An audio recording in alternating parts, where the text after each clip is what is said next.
as it leaped a fallen log, perhaps, and he watched in alarm to see if the stallion would answer that sound with a start or whinny.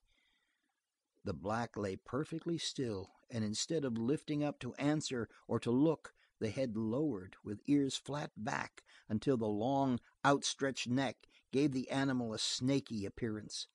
The dog, too, though it showed murderous fangs whenever Vic moved, did not stir from his place, but lay flattened into the ground.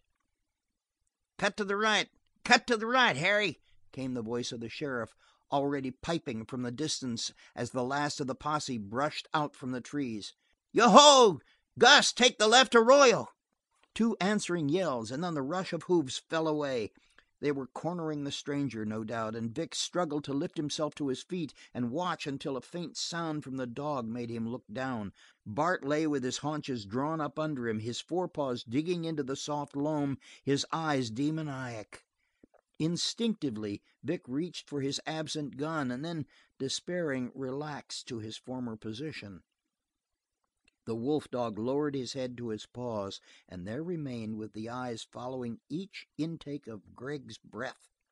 A rattle of gunshots flung back loosely from the hills, and among them Vic winced at the sound of the sheriff's rifle, clear and ringing over the bark of the revolvers. Had they nailed the stranger? The firing recommenced, more faintly and prolonged, so that it was plain the posse maintained a running fusillade against the fugitive.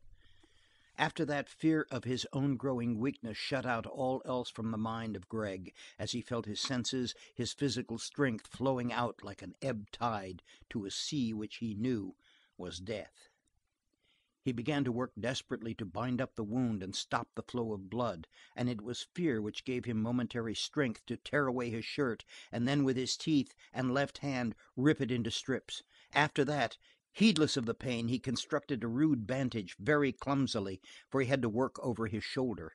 Here his teeth, once more, were almost as useful as another hand, and as the bandage grew tight, the deadly, warm trickle along his side lessened, and his fingers fell away from the last knot.